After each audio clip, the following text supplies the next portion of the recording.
नमस्कार, मैं हूं अंशुमान और आप देख रहे हैं दिल्ली न्यूज। प्रधानमंत्री नरेंद्र मोदी शुक्रवार को अमरोहा पहुंचे। मंच पर ढोलक देकर उनका स्वागत किया गया। पीएम मोदी ने मंच से क्रिकेटर मोहम्मद शामी का नाम लेकर मुस्लिम वोट बैंक को साधने की कोशिश की। उन्होंने फ्लॉप फिल्म के बहाने राहुल गांधी और अखिलेश यादव पर निशाना साधा।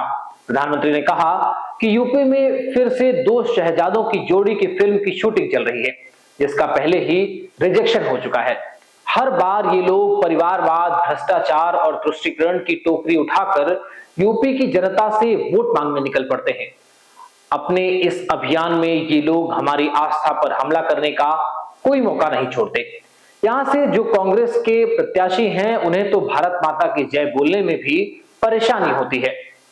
प्रधानमंत्री ने कहा कि तुष्टीकरण के खेल ने यूपी को और खासकर हमारे पश्चिमी यूपी को दंगे की आग में जलाया था। यहाँ के लोग गुंडा राज का वो दौर कभी भूल नहीं सकते। आए दिन यहाँ दंगे होते थे, लोगों को अपना घर छोड़कर जाना पड़ता था। प्रधानमंत्री ने कहा कि पश्चिमी यूपी के घरों पर मकान बिकाऊ है के पोस्टर लगाए गए थे। पीएम मोदी ने कहा कि इंडी गठबंधन वाले सनातन से घृणा करते हैं। अभी मैं द्वारका गया था और समुद्र में नीचे जाकर भगवान कृष्ण की पूजा की थी, लेकिन कांग्रेस के शहजादे कहते हैं कि समुद्र के नीचे पूजा करने योग्य कुछ नहीं है। हमारे हजारों वर्ष की आस्था और भक्ति को ये लोग सिर्फ वोट बैंक के लिए खारिज कर रहे हैं। ये मोदी ने कहा कि सीएम योगी ने गन्ना किसानों की चिंता की।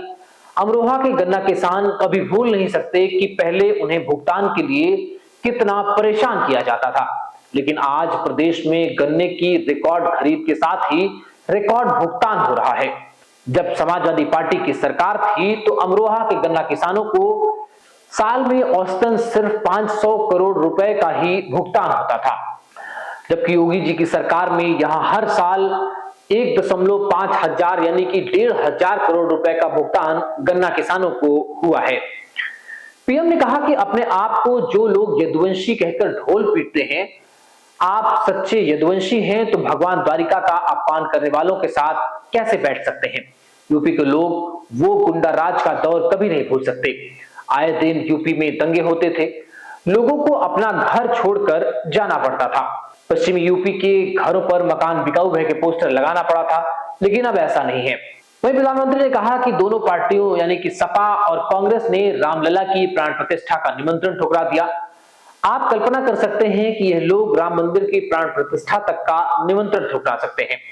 एक तरफ उनको देखिए जो जीवन भर बाबरी मस्जिद का केस लड़ रहे थे, वो भी प्राण प्रतिष्ठा में शामिल हो गए, लेकिन ये लोग तो इससे भी गुजरे हुए हैं। ये आए दिन राम मंदिर और सनातन आस्था को गाली दे रहे हैं। श्री राम नवमी पर रामलला की इतनी भव्य सूर्य तिलक को देखकर आज पूरा देश राममय है। इंडी गठबंधन वाले सनातन से नफरत करते हैं।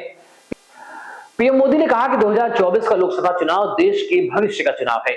इस चुनाव में आपका एक एक वोट भारत को सुनिश्चित करने वाला है। भाजपा बड़े विजन और बड़े लक्ष्यों के साथ आगे बढ़ रही है, लेकिन इंडी गठबंधन की सारी शक्ति विरोध में लगती है। इस मानसिकता का नुकसान अमरोहा और पश्चिमी यूपी को उठाना पड़ा है। आपको बता दें कि लोकसभा चुनाव में सभी दल एक दूसरे पर निशाना साध रहे हैं। आज ही पहले चरण का मतदान हो रहा है। कैमरामैन आदर्श के साथ अंशुमान, दिल्ली न्यूज, लखनऊ।